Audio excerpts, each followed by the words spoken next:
Les vraies questions. Les vraies questions. Les chicanes fédérales, provinciales se poursuivent. Dans son effeuillage budgétaire, Justin Trudeau a annoncé hier des mesures sur le logement. Aujourd'hui, ce sont les garderies.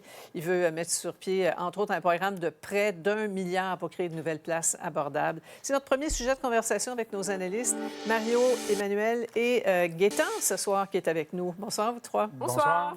Alors, le premier ministre Legault, en point de presse hebdomadaire avec les journalistes, a offert une réaction sans équivoque. Extrait. Je comprends pas, encore une fois, le gouvernement fédéral de venir s'ingérer, de venir se mêler de certains dossiers. On a toujours reconnu que le Québec a sa façon de faire des choses, particulièrement avec l'annonce aujourd'hui sur des places en garderie.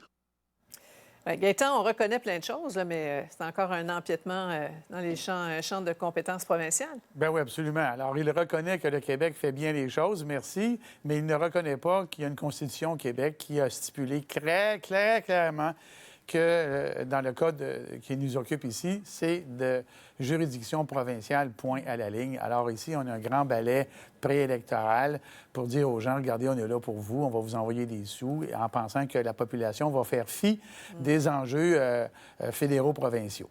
Ouais, pour dire aux jeunes et aux femmes, notamment, on va voir ça un petit peu plus loin. Mais Mario, les experts, tu en parlais ce matin, qui se sont penchés sur les programmes, confirment notre impression là, que l'ingérence du fédéral est à la mode. On voit le tableau, on l'a vu plus tôt, là.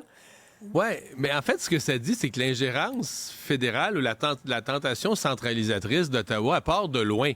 Les programmes électoraux, à la dernière élection fédérale, les programmes électoraux de deux partis, oui, le Parti libéral qui est au pouvoir, mais le NPD aussi, comportaient plus d'engagement dans les juridictions des provinces que dans les juridictions fédérales. Ça paraît un peu absurde, mais donc, tu as des gens qui se présentent pour aller gouverner le Canada, les gouverner au fédéral, mais quand ils font leur programme, il y a plus d'engagement dans les compétences des provinces.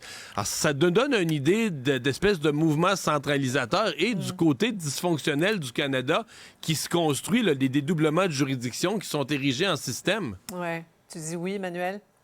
Ben oui, parce que à la longue, c'est une chose d'avoir des bras de fer une fois de temps en temps sur des tu sais, un truc comme les bourses du millénaire ou je sais pas quoi. Mais là, on est rendu dans un contexte où, parce que l'électorat est en colère, le gouvernement veut donner l'impression qu'il les aide. Là. Puis la seule façon de le faire, c'est des mesures qui sont proches des gens, qui relèvent des provinces.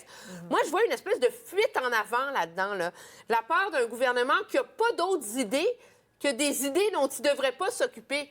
Alors que, objectivement, Mario le dit, il y a des enjeux majeurs qui touchent le gouvernement fédéral. Ouais. On n'a qu'à penser à l'état lamentable de nos forces armées, le sous-financement de l'aide internationale, le chaos dans l'immigration, la gestion des frontières, le crime organisé, l'ingérence étrangère. Je veux dire, la liste est sans fin, mais c'est comme si le gouvernement n'a plus d'idées de comment les rendre pertinentes pour l'électorat. Bon.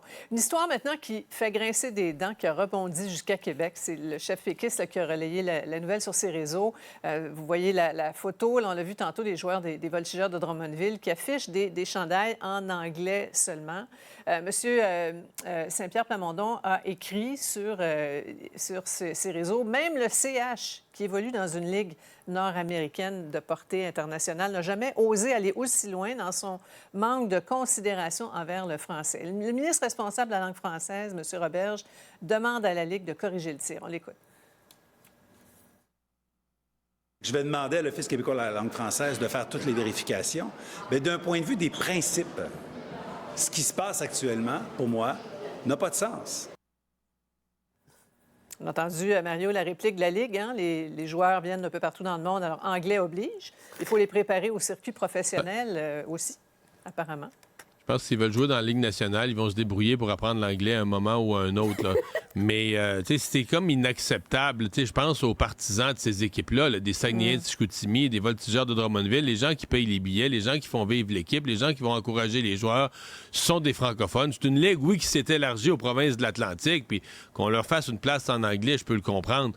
Mais tu sais, que des joueurs, des équipes québécoises se retrouvent avec des chandails unilingues anglais comme étant les chandails de leur ligue, c'est impensable, en fait. C'est inimaginable qu'on en soit rendu là. Ouais, un affront aux Québécois, dit le ministre de la Justice, Gaétan.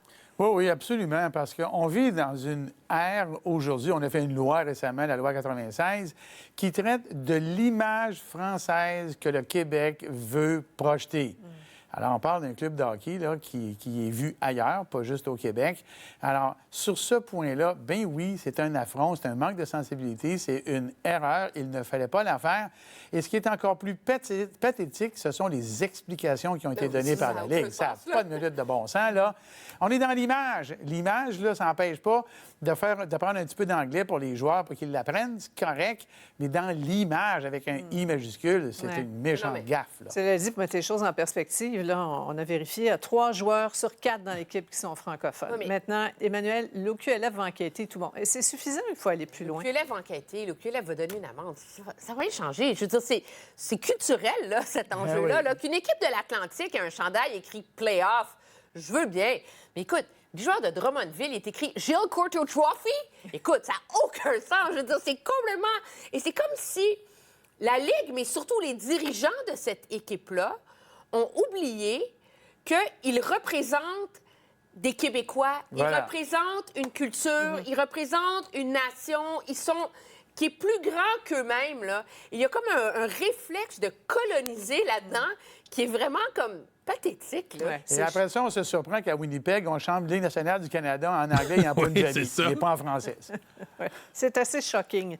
Au retour, on parle de la loi Françoise David, Québec solidaire, qui veut élargir une protection importante en matière de logement pour les aînés. Restez là.